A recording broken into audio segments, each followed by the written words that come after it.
आज हम आपको सुनाने वाले हैं भगवान शिव की सोमवार व्रत की पावन कथा। क्या आप जानते हैं कि सोमवार व्रत भगवान शिव को सबसे प्रिय है और इस व्रत की कथा सुनने मात्र से जीवन की बड़ी से बड़ी समस्या खत्म हो सकती है। आज मैं आपके लिए लेकर आया हूँ सोमवार व्रत की संपूर्ण और प्रमाणिक कथा, जिसे सुनने से विवाह में आ रही रुकावटें दूर होती हैं, संतान सुख मिलता है और घर में सुख समृद्धि आती है। आइए श्रद्धा से सुनते हैं सोमवार व्रत की पावन कथा। बोलो हर हर महादेव। आइए शुरू करते हैं कथा। विस्तार से सुने, ध्यान पूर्वक सुने। तो शुरू करते हैं।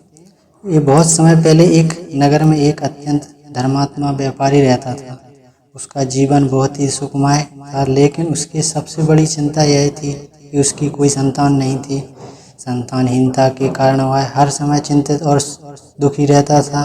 व्यापारी ने अपनी पत्नी से कहा, हमने दान पुण्य यज्ञ हवन सब कुछ कर लिया, फिर भी हमें संतान सुख प्राप्त नहीं हुआ।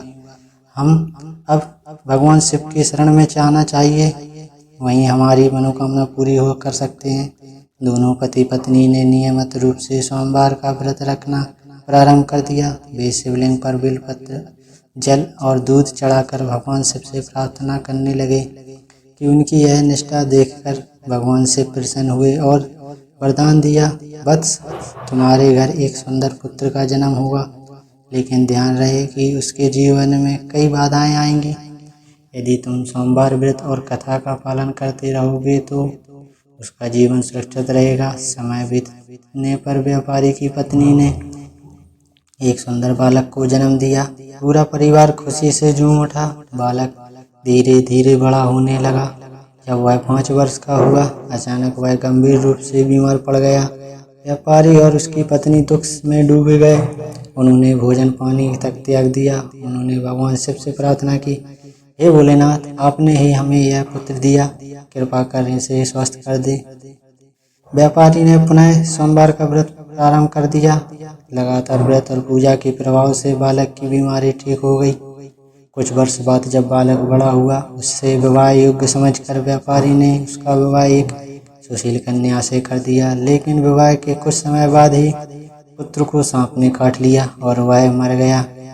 पूरा परिवार शोक में डूब गया। व्यापारी और उसकी पत्नी ने पुनः सोमवार व्रत का संकल्प लिया और शिवालय में जाकर रुद्राभिषेक किया। भगवान शिव उनकी भक्ति से प्रसन्न हुए और प्रकट होकर बोले, वत्स, तुम्हारी निष्ठा से मुझे प्रसन्न कर दिया, तुम्हारा पुत्र पुनः जीवित होगा। भगवान शिव ने व्यापारी के पुत्र को जीवन दान दिया।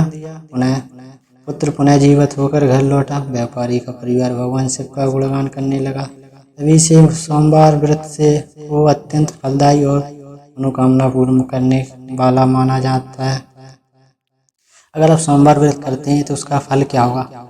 विवाह में आ रही बाधाएं समाप्त होती हैं, संतान सुख मिलता है, जीवन में धन यश और सुख समृद्धि आती है, रोग और सुख दूर होते हैं, जीवन में शांति और स्वस्थता आती है। व्रत पूर्ण करने के बाद व्रत के अंत में भगवान शिव की आरती करें और परिवार के सभी सदस्यों को कथा सुनाएं।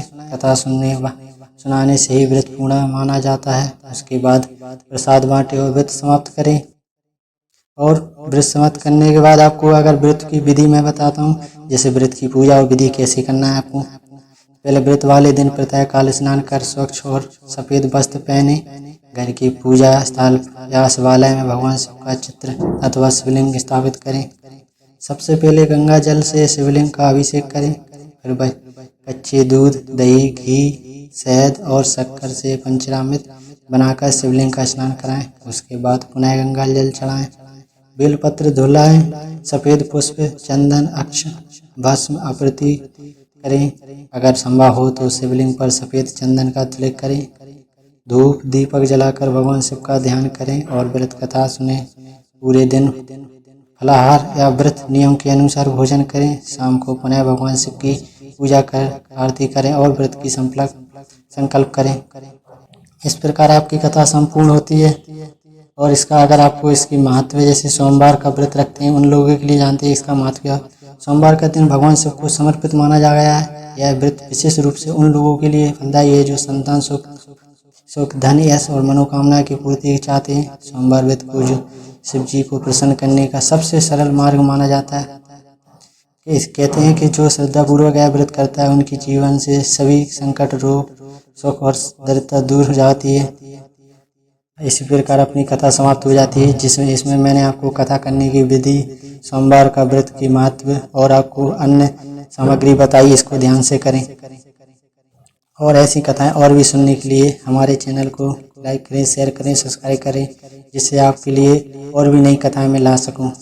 अगर और जो कथा चाहिए हो आपको, मैं उसको वीडियो के डिस्क्रिप्शन में लिखें, मैं आपको उसकी कथा प्रोवाइड करा दूंगा। बोलो हर हर महादेव।